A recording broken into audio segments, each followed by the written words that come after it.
இயேசுவில் மிகவும் பிரியமான சகோதர சகோதரிகளே, ஆசீர்வாதமான இந்த காலை வேளையில் உங்களை அன்புடன் வாழ்த்துகிறேன். இந்த நாள் இனிய நாளாக அமைய புனித மத்தேயு எழுதிய நற்செய்தி அதிகாரம் 6 இறை வசனங்கள் 24 முதல் 34 வரை உள்ள இறை வார்த்தைகளை இன்று நாம் தியானிக்கிறோம். இன்றைய நற்செய்தி பகுதியில் கவலைப்படுவதை குறித்து ஆண்டவர் தன்னுடைய சீடர்களுக்கு எடுத்துரைப்பதை நாம் பார்க்கிறோம். இன்றைக்கு அநேக மனிதர்கள் தங்களுடைய வாழ்க்கையை கவலையில் செலவழித்துக் கொண்டிருப்பதை நாம் அறிவோம்.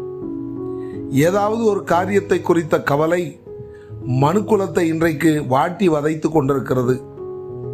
ஒவ்வொரு மனிதனுக்கும் அவனவனுடைய நிலைக்கு ஏற்றாற் போல கவலைகளில் சிக்குண்டு அந்த கவலையை குறித்து யோசித்து பல்வேறு விதமான வியாதிகளை தன்னுடைய உடலில் பெற்றுக்கொண்டு மனிதர்கள் இன்றைக்கு ஆண்டவர் கொடுத்த அற்புதமான வாழ்க்கையை மிகுந்த வேதனைக்குள்ளாக்கி வாழ்ந்து கொண்டிருப்பதை நாம் பார்க்கிறோம். இப்படிப்பட்ட சூழ்நிலையில் இன்றைய நற்செய்தி பகுதி மூலமாக ஆண்டவராகிய இயேசு கிறிஸ்து கவலைப்படாதீர்கள் என்று ஆணித்தரமாக வலியுறுத்துவதை நாம் பார்க்கிறோம். அவர் பறவைகளை காண்பிக்கிறார், வயல்வெளி பூக்களை காண்பிக்கிறார். இவற்றையெல்லாம் காண்பித்து மனிதர்களுக்கும் இவர்களுக்கும் இடையே இருக்கிற அந்த பாரதூர வித்தியாசத்தை வெட்ட வெளிச்சமாக்குவதை நாம் பார்க்கிறோம். ஆமெனக்கு அருமையானவர்களே, நம்மில் கவலை பெருகுவதற்கான காரணம் என்ன என்று நாம் பார்க்கிற பொழுது, ஆண்டவர் மீது நமக்கு இருக்கிற விசுவாசம் குறைகிற பொழுது நமது கவலைகள் அதிகமாகிறது என்பது அதிக நிச்சயம்.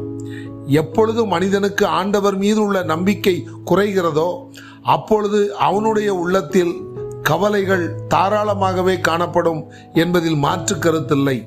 ஏனென்று சொன்னால், இந்த உலகத்தில் வாழ்கிற பொழுது மனிதன் என்ன நினைக்கிறான் என்றால், எல்லா காரியத்தையும் தான் சாதிப்பதாக, எல்லா காரியத்தையும் தான் செயல்படுத்துவதாக, எல்லா காரியத்திலும் தான் வெற்றி பெறுவதாக நினைத்து கொண்டு வாழ்ந்து கொண்டிருக்கிறான். ஆனால் மெய்யாகவே நடப்பது என்னவென்றால், அனைத்தையும் நடத்துகிறவர் நம் ஆண்டவர், அனைத்து தேவைகளையும் சந்திக்கிறவர் நம் ஆண்டவர், அனைத்து பாதுகாப்பையும் நமக்கு வழங்குகிறவர் நம் ஆண்டவர் என்பதை இந்த மனுக்குலம் மறந்து போனது. ஆகவேதான் அவர்கள் பல காரியங்களை குறித்து கவலை கொண்டவர்களாக, அந்த கவலையை போக்க வழி தெரியாதவர்களாக காணப்படுகிறார்கள். ஆமெனக்கு அருமையானவர்களே, எப்பொழுது நாம் ஆண்டவர் மீதும் அவருடைய வாழ்வு தருகிற வார்த்தைகள் மீதும் நம்முடைய முழு விசுவாசத்தை வைத்து அந்த வார்த்தைகளை நம்முடைய வாழ்வாக்குகிறோமோ அப்பொழுது இந்த உலகத்தின் எந்த காரியத்திற்கும் நான் கவலைப்பட வேண்டிய அவசியமில்லை. நமக்கு எதிராக எழுப்பப்படுகிற எல்லா சவால்களையும் சந்திப்பதற்கு தேவையான திராணியையும் பலத்தையும் ஆண்டவரும் அவருடைய வார்த்தைகளும் நமக்கு கண்டிப்பாக கொடுக்கும் என்பதில் எந்த விதமான சந்தேகமும் இல்லை. ஆகவே ஆண்டவருடைய வார்த்தைகளை விசுவசிப்போம், ஆண்டவர் மீது நம்முடைய பரிபூர்ண நம்பிக்கையை வைப்போம். இந்த உலகத்தின் எந்த காரியத்தை குறித்த கவலையையும் நாம் மேற்கொள்ளாமல் அனைத்தையும் ஆண்டவர் பார்த்து கொள்வார் என்கிற நம்பிக்கையோடு நமது விசுவாச பயணத்தை உற்சாகமாய் நடத்துவோம். கவலையற்ற ஒரு வாழ்க்கை வாழ கர்த்தருடைய வசனத்தை நாம் வழித்துணையாக கொள்வோம்.